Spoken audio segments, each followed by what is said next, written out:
بسم اللہ الرحمن الرحیم۔ السلام علیکم ڈیئر اسٹوڈنٹس۔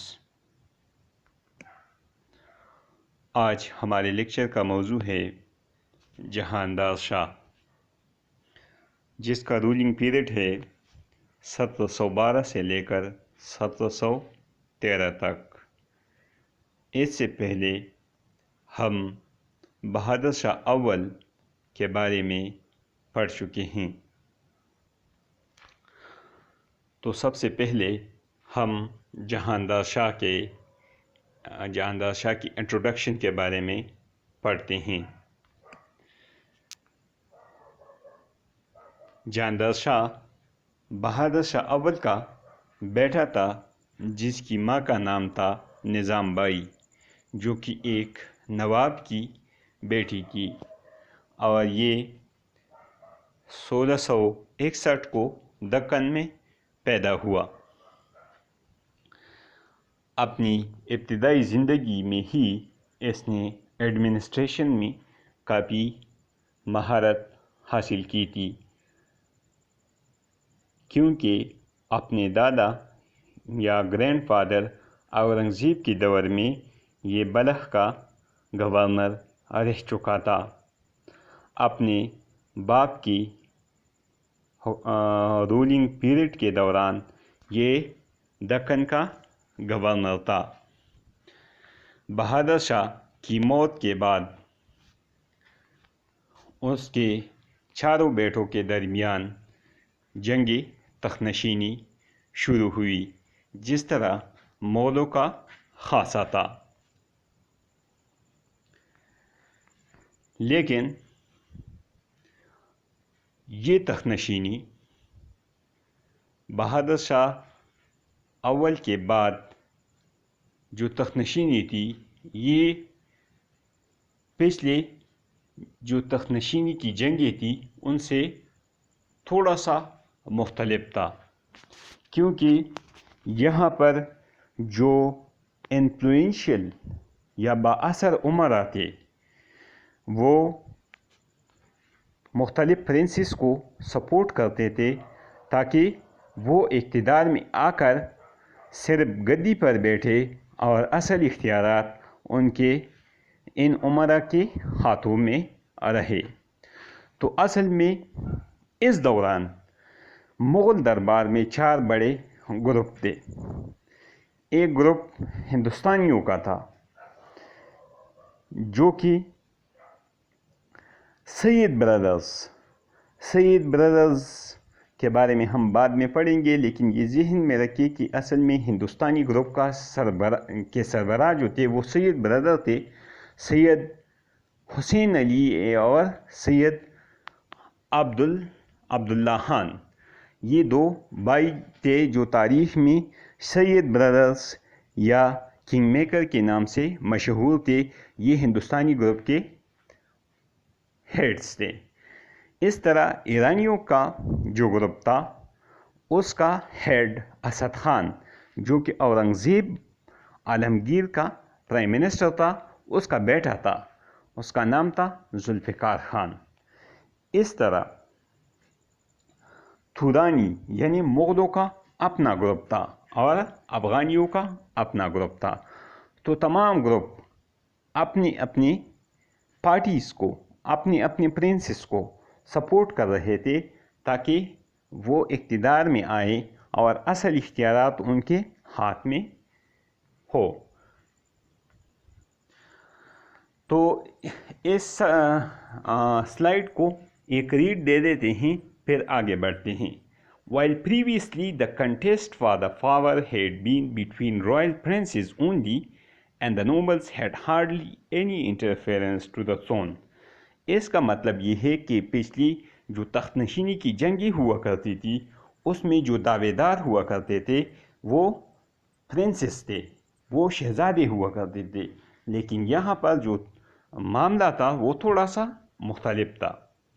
وہاں پر نوبل ڈائریکٹلی تھرون پہ دعویٰ نہیں رکھتے تھے، لیکن یہاں پر اکثر امراء یا یہ 4 گروپ جو تھے یہ کوشش کرتے تھے کہ وہ اپنے اپنے شہزادے کو سپورٹ کرے تاکہ وہ اقتدار پر قابض ہو جائے اور وہ ان کے گروپ کے ہاتھ میں کٹ پتلی بنا رہے.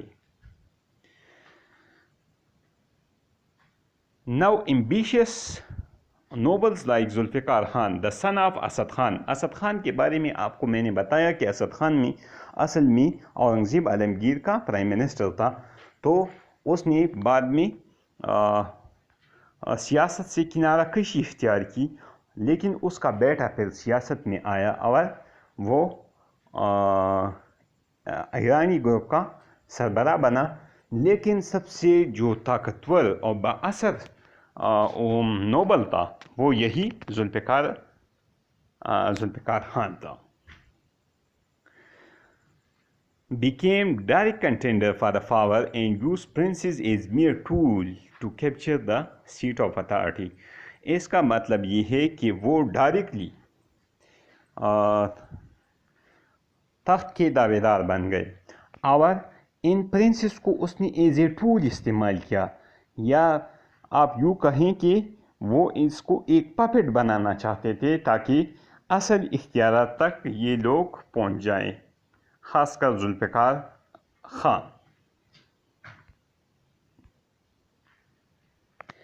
اچھا، جہاندار شاہ اور ان کے بھائیوں کے درمیان جب یہ تخت نشینی کی جنگ شروع ہونے والی تھی، یعنی اس کی باپ کی جب ڈیتھ ہو گئی تو اس کی دفن سے پہلے ان کے درمیان ایک جنگ شروع ہوئی تخت نشینی کی.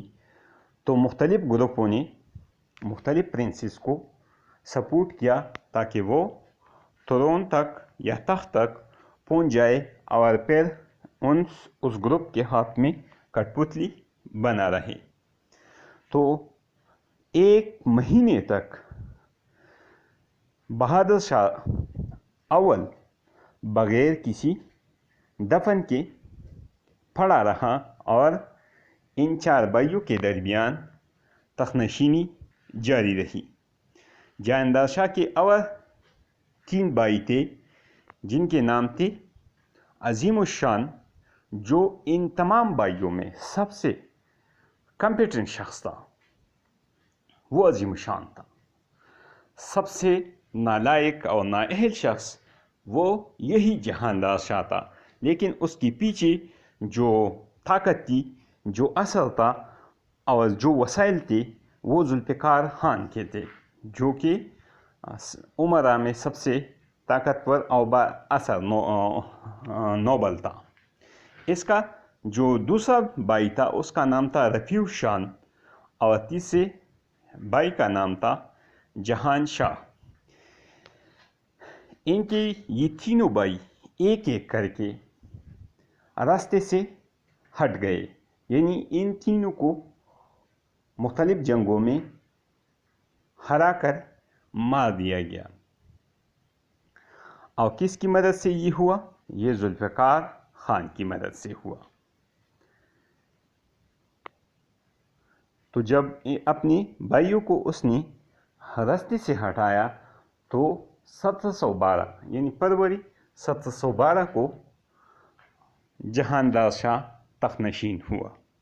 اب سلائڈس کو تھوڑا سا پڑھتے ہیں، آپ اس کو غور سے دیکھیے اور سمجھنے کی کوشش کیجیے. ہسٹری برادرز، کس کی 3 برادرز؟ جہاندار شاہ کے باقی جو 3 بھائی تھے اس کے نام تھے عظیم الشان، رفیع الشان، جہان شاہ.